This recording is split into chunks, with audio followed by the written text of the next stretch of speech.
خدا باپ، بیٹے، روح القدس کے نام سے آمین۔ میرے عزیزو، آج پاشکا کا 7واں اتوار ہے، اور پاشکا کے اس 7ویں اتوار کے موقع پر ہم عید سعود کو آج مناتے ہیں۔ عید سعود کے موقع پر خداوند یسوع مسیح آسمان پر اٹھا لیے گئے۔ آج کی اس عید سعود کے موقع پر ہم 3 حوالہ جات پر دھیان و گیان کریں گے۔ پہلا حوالہ رسولوں کے اعمال کی کتاب میں سے اس کا پہلا باب 1 سے 11 آیت، اور دوسرا حوالہ پولس رسول کا خط افسیوں کی کلیسیا کے نام، اس کا پہلا باب 17 سے 23 آیت، اور جو انجیل مقدس آج پڑھی جائے گی وہ متی کے مطابق ہوگی، اس کا 28 باب 16 سے 20 آیت۔ لیکن اس سب پر دھیان و گیان کرنے سے پہلے میرے عزیزوں، آئیں ہم اپنے گناہگار ہونے کا اقرار کریں تاکہ واجب طور پر آج کی اس عبادت میں شامل ہو سکیں۔ آئیں ہم سب مل کر توبہ کا عمل پڑھیں۔ توبہ کا عمل۔ اے میرے خدا، میں اپنے سارے دل سے پشیمان ہوں کہ میں نے تیری بے حد نیکی اور بزرگی کے خلاف گناہ کیا ہے۔ میں اپنے سب گناہوں سے نفرت کرتا ہوں کیونکہ وہ تجھ کو ناخوش کرتے ہیں۔ اے میرے خدا جو سب پیار کے لائق ہے، اور میں مضبوطی سے ارادہ کرتا ہوں کہ تیرے پاک فضل کی مدد سے پھر ہرگز تجھے ناراض نہیں کروں گا، بلکہ سب گناہوں کی راہوں سے کنارہ کروں گا۔ آمین۔ قادر مطلق خدا ہم سب کے گناہوں کو معاف کرے اور ہمیں ہمیشہ کی زندگی میں داخل کرے۔ آمین۔ آئے خداوند رحم کر، آئے مسیح رحم کر، آئے خداوند رحم کر۔ ہمارے لیے آج کا پہلا پیغام رسولوں کے اعمال، اس کا پہلا باب 1 آیت سے 11 آیت۔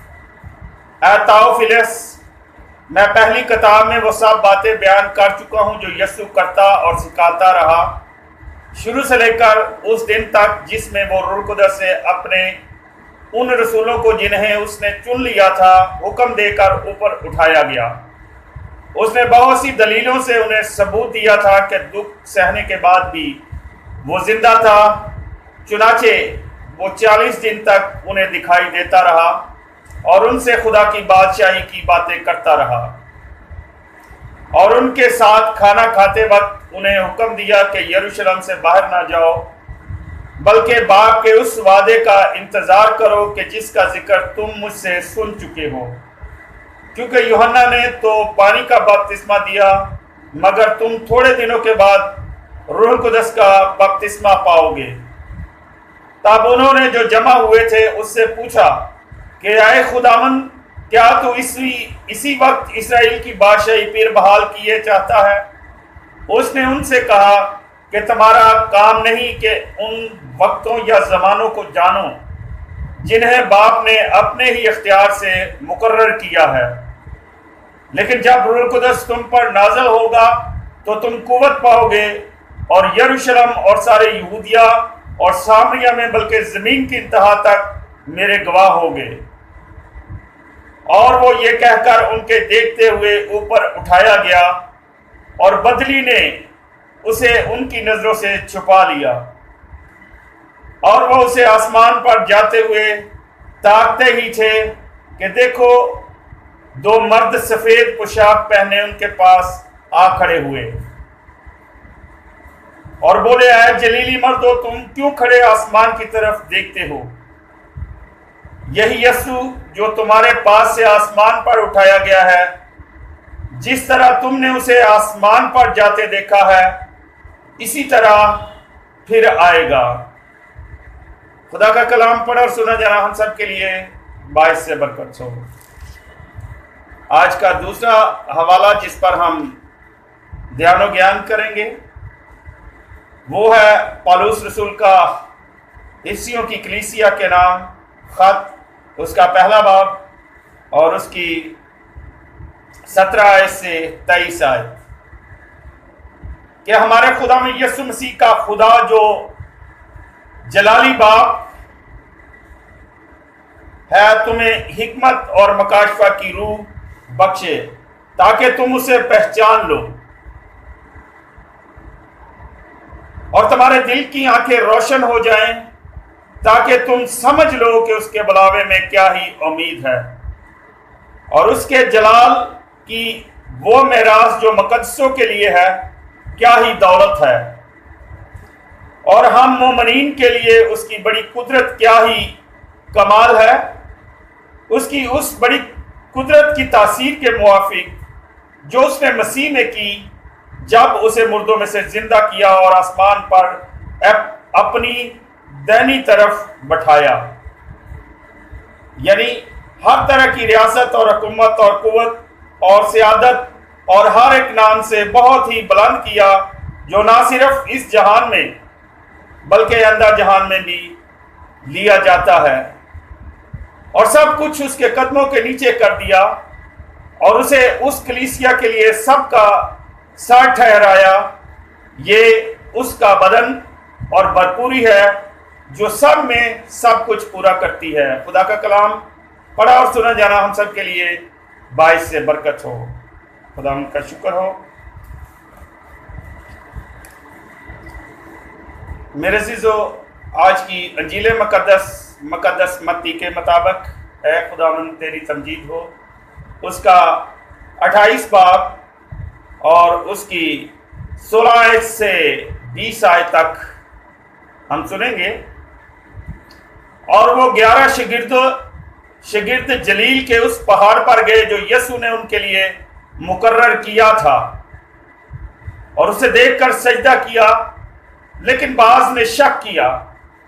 اور یسوع نے پاس آ کر ان سے باتیں کی اور کہا کہ آسمان میں اور زمین پر سارا اختیار مجھے دیا گیا ہے، بس تم جا کر سب قوموں کو شاگرد بناؤ اور باپ اور بیٹے اور روح القدس کے نام سے انہیں بپتسمہ دو، اور انہیں یہ تعلیم دو کہ ان سب باتوں پر عمل کریں جن کا میں نے تمہیں حکم دیا ہے، اور دیکھو میں دنیا کے آخر تک ہر روز تمہارے ساتھ ہوں۔ یہاں تک آج کی انجیل مقدس کے وسیلے سے ہم سب کی خطائیں معاف کی جائے۔ اے مسیح تیری ستائش ہو۔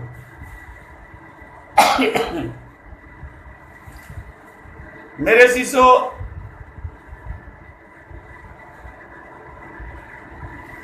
آج ہم اپنے خدا میں یسوع مسیح کے آسمان پر جانے کی عید مناتے ہیں۔ اس کا مطلب یہ ہے کہ ہم اپنے عقیدے کے اس اقرار پر کہ اس نے آسمان پر صعود کیا اور وہ اپنے باپ کے دائیں ہاتھ بیٹھا ہے، خوشی مناتے ہیں اور خدا کی تعریف کرتے ہیں۔ لیکن در حقیقت ان لفظوں کا مطلب کیا ہے؟ جب ہم عقیدے کے یہ الفاظ پڑھتے ہیں تو ہم سب مل کر، بلکہ بچے بھی، اس بات کو سمجھتے ہیں کہ ہم کرسیوں یا اٹھنے یا بیٹھنے کا ذکر نہیں کر رہے ہیں، اور یہ بھی ہم سب جانتے ہیں کہ آسمان نہ اوپر ہے اور نہ نیچے، بلکہ آسمان کا مطلب خداوند کے ساتھ ہونا ہے، اور خدا کے ساتھ ہونے کا طریقہ نہ تو آسمان پر چڑھنے کا اور نہ ہی نیچے اترنے کا طریقہ، نہ دائیں ہاتھ جانے کا اور نہ ہی بائیں ہاتھ جانے کا۔ اس لیے آئیں عقیدے کے ان الفاظ کو سمجھنے کی کوشش کریں، خاص کر اس عید کا مطلب سمجھنے کی کوشش کریں جو آج ہم منا رہے ہیں۔ میرے عزیزو، عید صعود کے دن ہم اس بات کی عید مناتے ہیں کہ مسیح یسوع سچا خدا اور سچا انسان ہونے کی حیثیت سے کامل جلال میں داخل ہوا۔ میرے عزیزو، یہ عید کلیسیا کی پرانی عیدوں میں سے نہیں، بلکہ یہ یسوع کی پیدائش کے تقریباً 400 سال بعد منائی جانے لگی۔ یسوع کے آسمان پر جانے کی تصویر عام طور پر یوں کھینچی جاتی ہے کہ وہ اپنے ہاتھ صلیب کی صورت میں پھیلائے آسمان کی طرف جا رہا ہے، لیکن پرانی تصویروں میں یہ منظر اس طرح پیش کیا گیا ہے کہ یسوع اپنے ہاتھ نیچے کی طرف کیے اور اپنی ہتھیلیاں کھولے ہوئے آسمان کی طرف جا رہا ہے۔ اپنے زخم دکھاتے ہوئے اوپر کی طرف گیا جو کیلوں سے اس کی ہتھیلیوں میں لگے تھے، جیسے وہ رسولوں سے کہہ رہا ہو ان زخموں پر اپنی نظریں جماؤ۔ میرے عزیزو، یسوع کا آسمان پر اپنے زخم دکھاتے ہوئے جانا خود بخود اس عید کے مطلب کی وضاحت ہے۔ یوں لگتا ہے کہ یسوع اپنے شاگردوں سے کہہ رہا ہو ان زخموں کی طرف دیکھو، ان میں اب درد نہیں ہے، یہ مجھے تکلیف پہنچانے کی بجائے خوشی اور جلال کا جس میں اب میں داخل ہونے کو ہوں باعث ٹھہرے ہیں۔ میں نے اس کام کے لیے جو میرے باپ نے مجھے سونپا تھا دکھ اور موت سہی تاکہ میری وفاداری سے سب انسانوں کو نجات ملے، اور اب باپ مجھ پر اپنا خاص جلال نشاور کر رہا ہے، یعنی خدا کی حیثیت سے جلال جسے میں نے انسان بنتے وقت اپنے سے جدا کر دیا تھا، بعد انسان کی حیثیت سے جلال، کیونکہ اب میں ہمیشہ کے لیے خدا اور انسان ہوں۔ باپ مجھے فرشتوں، انسانوں اور ہر خلق شدہ چیز پر حاکم مقرر کر رہا ہے۔ کوئی بھی شخص، کوئی بھی چیز میری حکمرانی سے باہر نہیں ہوگی۔ ابتدائی مسیحوں نے خوشی سے یسوع کی اس قدرت کا اقرار کیا جو اپنی قسم کی واحد قدرت ہے۔ اس اقرار کے لیے انہوں نے یسوع مسیح کے لیے خداوند کے لقب کا انتخاب کیا۔ میرے عزیزو، یسوع کو خداوند کہتے ہوئے ان مسیحوں کے ذہنوں میں رومی شہنشاہوں کی قوت تھی جو ان دنوں پوری دنیا پر چھائی ہوئی تھی۔ وہ ہر چیز پر مختار تھا اور جس شخص اور جس چیز سے جو چاہے سلوک کر سکتا تھا۔ خداوند کا لفظ قانوناً صرف رومی شہنشاہوں کے لیے استعمال ہوتا تھا، لیکن ابتدائی مسیحوں نے جان بوجھ کر اس قانون کو بالائے طاق رکھ کر یسوع کے لیے لفظ خداوند استعمال کرنا شروع کیا۔ اس سے وہ یہ ظاہر کرنا چاہتے تھے کہ باپ کی طرف سے جو قدرت اور جلال یسوع کو دیا گیا ہے وہ آسمان اور زمین کی ہر قدرت اور جلال سے اعلیٰ ہے۔ اس کی تصدیق عالم بالا کی دعا میں ایک جملہ سے ہوتی ہے جو ابتدائی کلیسیا کے لیے گیت کا حصہ ہے، تو ہی اکیلا خداوند ہے۔ میرے عزیزو، عید سعود کے دن ہم خوش ہوتے ہیں کیونکہ یسوع نے سب انسانوں کو اپنے جلال میں شامل ہونے کے لیے بلایا ہے، اور ہمیں یہ ذمہ داری سونپی ہے کہ ہم اس جلال تک پہنچنے کے لیے ان کی رہنمائی کریں۔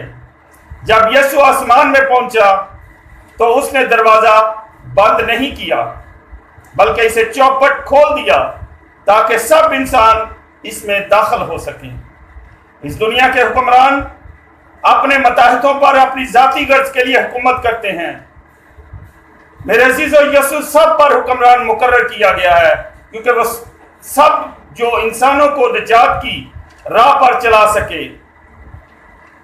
جب کلیسیا نے یہ عید مقرر کی تو اس کا مقصد صرف یہ نہیں تھا کہ یسوع کے آسمانی جلال میں داخل ہونے کی عید منائی جائے، بلکہ اس کے فرزندوں کے آسمان میں داخلے کی عید منانا بھی ہے، کیونکہ ہم سب اسی جلال کے لیے بلائے گئے ہیں اور ہم میں سے بہت سے اس جلال میں شامل بھی ہو چکے ہیں۔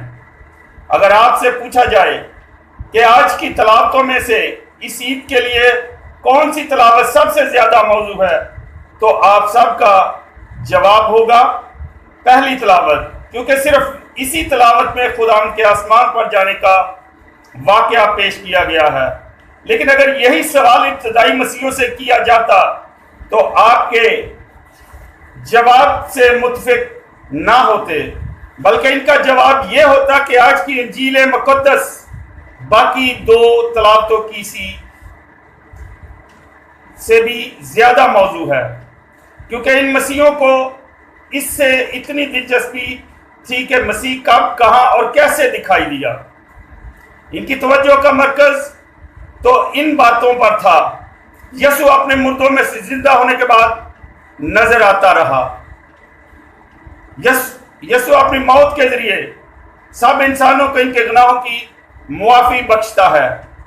اپنے جینے کے ذریعے اس نے سب انسانوں کو روح کی زندگی عطا کی، جس کے ذریعے وہ خداوند کہلانے کے حقدار ٹھہرا۔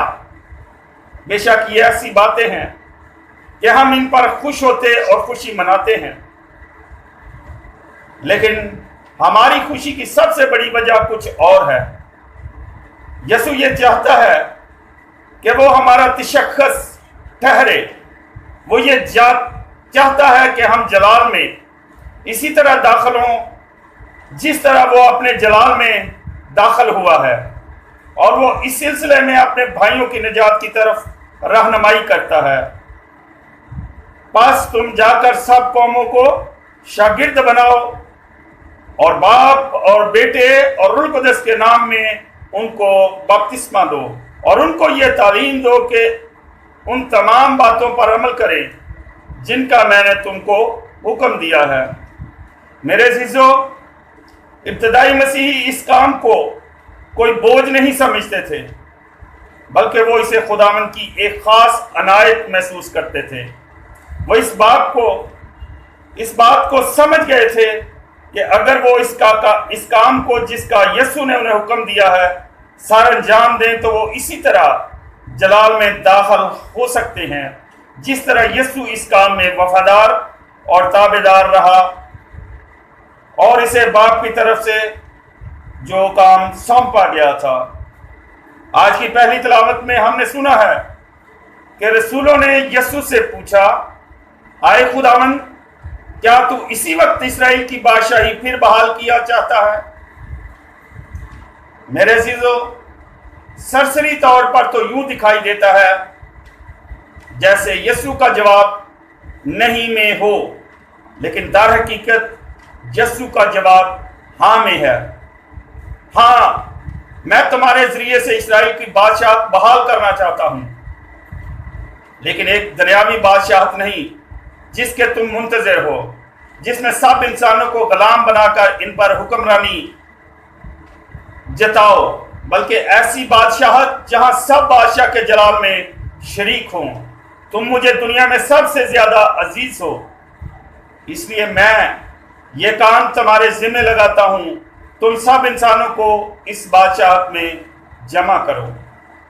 اس سے بڑھ کر میں تم پر اپنے بھروسے کا اور کس طرح اظہار کر سکتا ہوں؟ میرے عزیزو، یہ مسیحی خوشی سے اپنے کام میں مصروف ہو گئے۔ ان کے ذہن میں یسوع کے آخری وعدے کے یہ الفاظ گونجتے رہے، دیکھو میں دنیا کے آخر تک ہر روز تمہارے ساتھ ہوں گا۔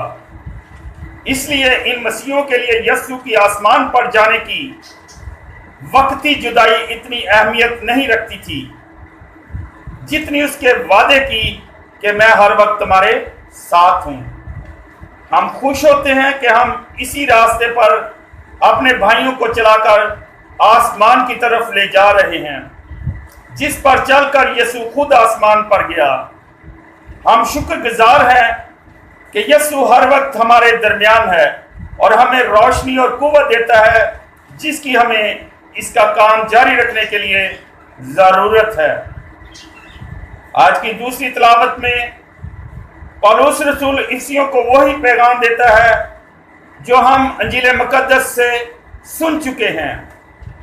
پولس قید خانے میں تھا، اس لیے اپنی تبلیغ سے اپنے ساتھی مسیحوں کی مدد کرنا ممکن نہیں تھا اس کے پاس، اس لیے اس نے دعا کے ذریعے ان کی مدد کی۔